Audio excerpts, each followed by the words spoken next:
जी नमस्ते। Hello friends, नमस्कार, सत श्री अकाल व आदाब। तो आज है हमारे दीदी के घर में सत्यनारायण भगवान की कथा।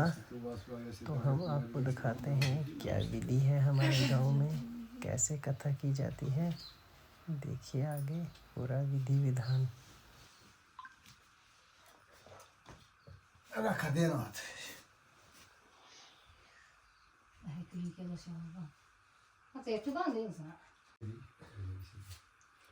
ओम धरती देवी लोकी माता सूची कर चाशमान ओम अर्घ्य नमः पुष्प नमः दीपो नमः धूपो सदा बस। मुझे देखो ले ले मोर कथा।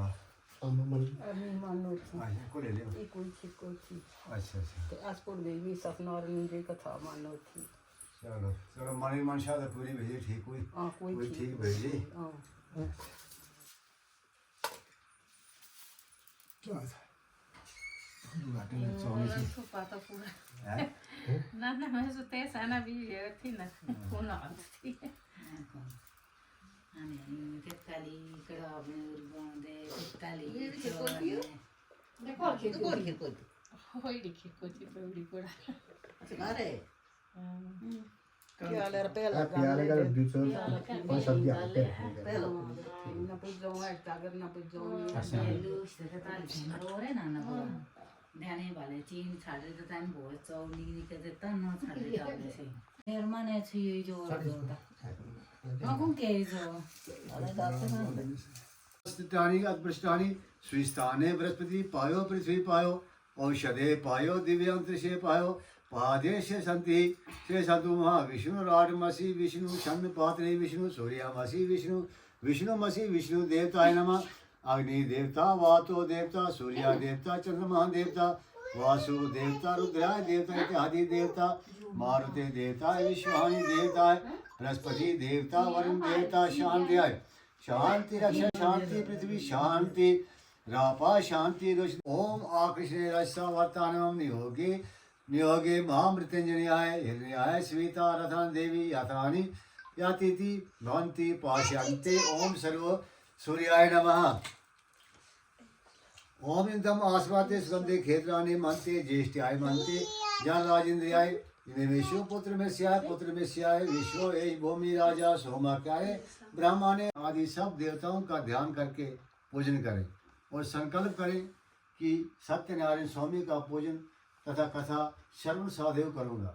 पुष्प हाथ में लेकर सत्यनारायण का ध्यान करें। यज्ञोपवीत पुष्प धूप निवेद आदि से युक्त होकर स्तुति करें। हे भगवान, मैंने श्रद्धापूर्वक फल जल आदि सब सामग्री आपको अर्पण की है, इसे स्वीकार कीजिए। मेरा आपको बारंबार नमस्कार है। इसके बाद सत्यनारायण भगवान की कथा पढ़ें अथवा श्रवण करें। पहला अध्याय। एक समय निमिष नारायण तीर्थ में शून्य का 88,000 ऋषि ने श्री सूर्य से पूछा, हे प्रभु, इस कलयुग में वेद दाता रहित मनुष्यों को प्रभु भक्ति किस प्रकार मिलेगी तथा उनका उद्धार कैसे होगा। हे श्रेष्ठ मुनि, कोई ऐसा तप कहिए जिसमें थोड़े से समय में पुण्य प्राप्त हो तथा मनवांछित फल मिले। वे कथा सुनने की हमारी इच्छा है। सर्वशास्त्र ज्ञाता श्री सूर्य बोले, हे वैष्णव में पूज्य, आप सब ने प्राणियों के हित की बात पूछी है। आज मैं उस श्रेष्ठ व्रत को आप लोगों से कहूँगा जिस व्रत को नारद जी ने लक्ष्मी नारायण से पूछा था और लक्ष्मीपति ने मुनि श्रेष्ठ नारद से कहा था। सो ध्यान से सुनो। एक समय योगीराज नारद जी दूसरों के हित की इच्छा से अनेक लोगों में घूमते हुए मृतक लोक में आ पहुँचे।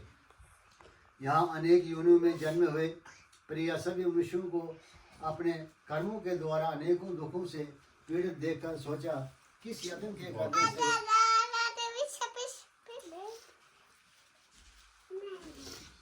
निश्चय ही दुखों का नाश हो सकेगा। ऐसा मन में सोचकर विष्णु लोक को गए। वहाँ श्वेत वर्ण और 4 भुजाओं वाले देवों के ईश नारायण को, जिनके हाथों में शंख चक्र गदा और पद्म थे तथा वरमाला पहने थे, उन्हें देखकर स्तुति करने लगे। हे भगवान, आप अत्यंत शक्ति से संपन्न हैं। मन तथा वाणी से आपको कोई नहीं पा सकता। आपका आदि मध्य अंत नहीं है। निर्गुण स्वरूप शिष्ट के कारण भक्तों के दुखों को नष्ट करने वाले हो। आपको मेरा नमस्कार है। नारद जी बोले, नारद जी से इस प्रकार की स्तुति सुनकर विष्णु भगवान बोले कि हे मुनि श्रेष्ठ, आपके मन में क्या है? आपका किस काम के लिए आगमन हुआ है? निसंकोच कहो। तब नारद जी बोले, मृत्यक लोक में सभी मनुष्य जो अनेक योनियों में पैदा हुए अपने अपने कर्मों के द्वारा अनेक प्रकार के दुखों से दुखी हो रहे हैं। हे नाथ, मुझ पर दया रखते हो तो बताइए कि उन मनुष्यों के सभी दुख कैसे दूर हो सकते हैं? श्री भगवान बोले, हे नारद, मनुष्यों की भलाई के लिए तुमने बहुत अच्छी बात पूछी है। जिस काम के करने से मनुष्य मोह से छूट जाता है वे मैं कहता हूँ। सुनो, बहुत पुण्य देने वाला स्वर्ग तथा मृत्यु लोग दोनों से दुर्लभ एक उत्तम व्रत है।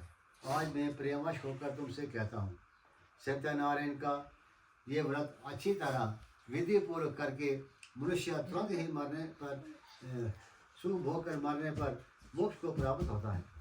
श्री भगवान के वचन सुनकर नारद मुनि बोले, उस व्रत का फल क्या है? क्या विधान है? किसने ये व्रत किया है और किस दिन ये व्रत करना चाहिए? विस्तार से कहो। भगवान बोले, दुख शोक को आदि को दूर करने वाला, धन धान्यों को बढ़ाने वाला, सौभाग्य तथा संतान को प्राप्त करने वाला, ये व्रत सब स्थानों पर विजय करने वाला है।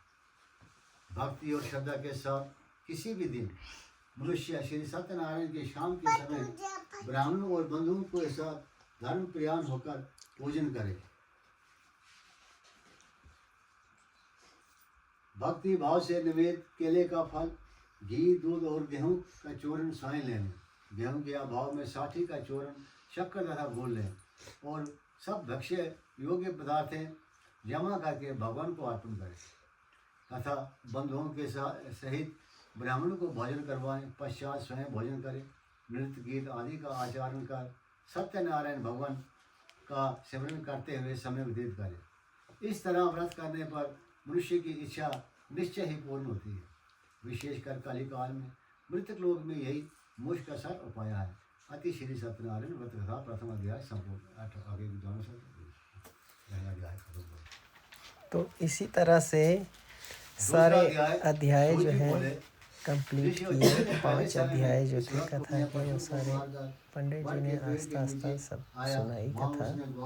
और लास्ट में जो है आरती पूजा अर्चना हुई और कथा जो है समाप्त हो गई। राजा देखकर भी अभिमानीवश वहाँ नहीं गया और ना ही नमस्कार किया।